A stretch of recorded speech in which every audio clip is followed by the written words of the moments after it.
Wait, what? Oh ship, oh ship, oh ship, oh ship.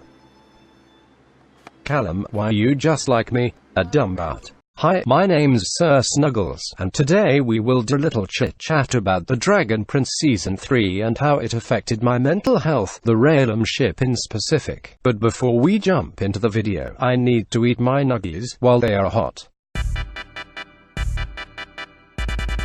So if you haven't seen the Dragon Prince yet, congratulations. You don't classify as a dork, geek, weeber, nerd, or a fat butt who sits watching Netflix all day, and so you're probably doing really well in life, or that you're homeless and watching this on a phone you found on a public toilet. So the Dragon Prince's Season 1 and 2 was okay, nothing really special, but it turns out they were planting the seeds this whole time, and Season 3 literally Hiroshimaed my mind. So when the rayllum ship came, my brain wasn't equipped for it, so it crashed into an emotional breakdown instead, seeing how pathetic my love life is. The rayllum ship is so fucking organic, and so let's just start from there.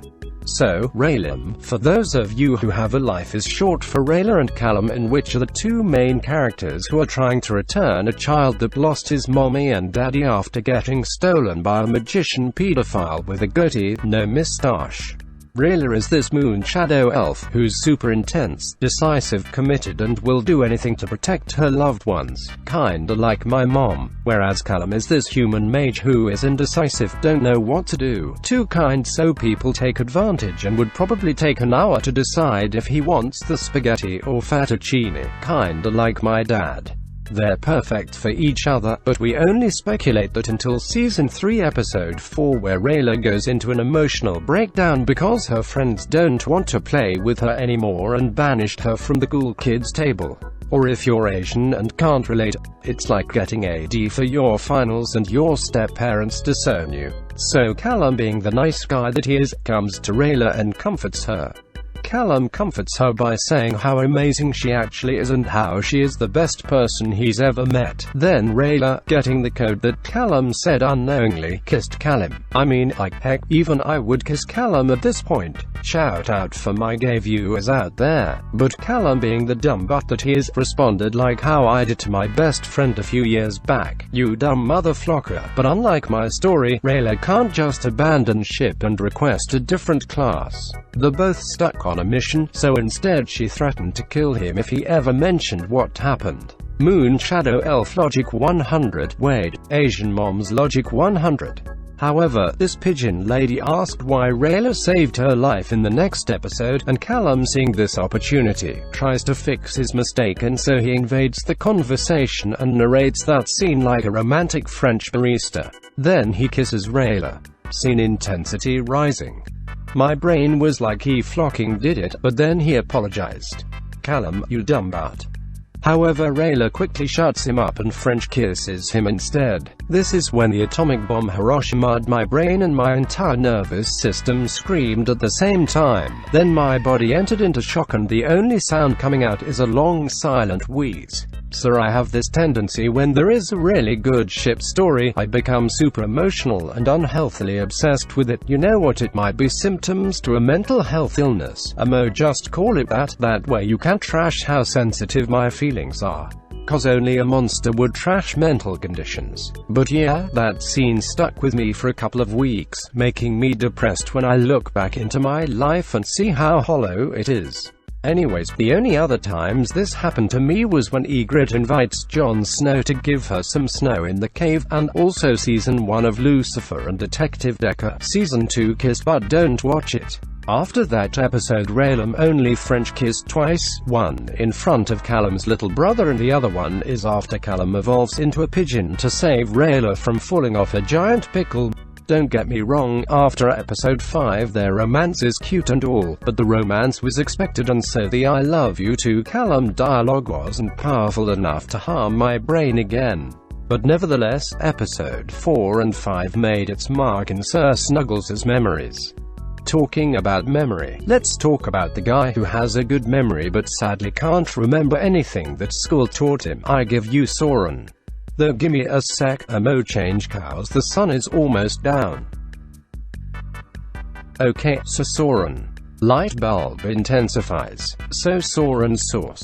Haha, I invented something. So to put it simply, Soren is basically Jaime Lannister with writers who actually watch the show. Soren is a human Kingsguard and his personal attributes include narcissism, confidence, pride, wit. Why does it sound like I'm describing Hitler?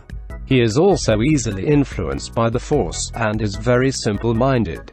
Now that's let Hitler, you can take that dislike back now, if you'd be so kind. To put Soren's simple-mindedness in perspective, he would probably mix soy sauce, water and baking soda to invent Coca-Cola. I know, right? He's very creative, lovable and would probably cause you an early death if you married him. So Soren's sauce starts when he realizes that his father, the goatee pedophile, has been manipulating him and his sister Cersei. Now why do I have the feeling that I need to introduce Cersei? I meant Claudia. Okay, I'ma introduce her cause she's so damn cute and malicious in the same time. I'll explain. Meet Claudia. She is a human dark mage who is kind, malicious, witty, and is constantly in a moral dilemma after mommy decides to buy some milk at midnight. To put this in perspective, she is the kind of person who would kill you for magical purpose and say sorry in advance. If she had a quote in life, it would probably be sorry not sorry, cause I need your magical sauce. The both of them create this perfect sibling duo called the dumb but the mentally unstable. This duo, however, is owned by a master, the goatee pedo, Lord Viren, who manipulates the both of them to satisfy his unholy desires, while pro-framing his orders to make it look like it's the right thing to do.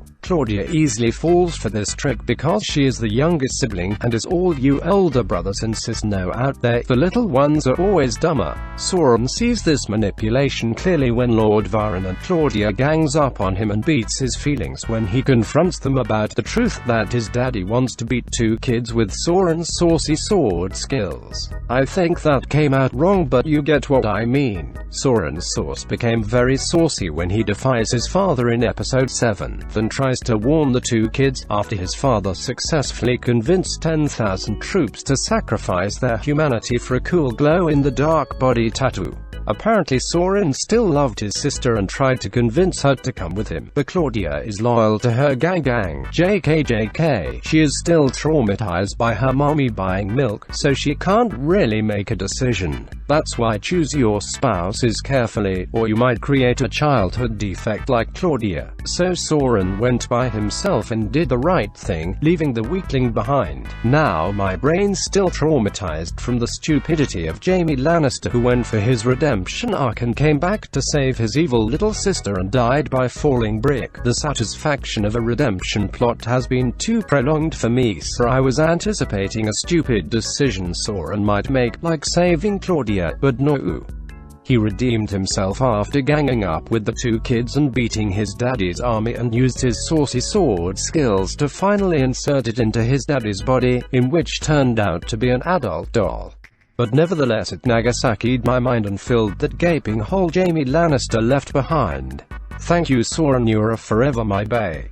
Claudia on the other hand, well, I sense an evil growing in her, and after she killed a son who will never see his mommy again to revive her precious daddy, she successfully converted. Welcome Claudia to the dark side, Pop-Tarts. Speaking of Pop-Tarts, let me introduce to you the child who can eat an abnormal amount of jelly tarts and might obtain type 2 diabetes before he reaches adulthood. I give you Ezran. Wait, is he even a main character in this movie? JK, he is, sadly. Sorry, I just have this beef with Ezran cause he understands and loves animals, yet he is not vegan cause he loves to eat jelly tarts in which is made of butter and milk, that hypocrite little motherflacker. But you know what, Amo, just do him and bait next week with a character of your choosing, if anyone cares to comment. Because I don't think more than 10% of you made it this far into the video, and I don't really know if this video format even works.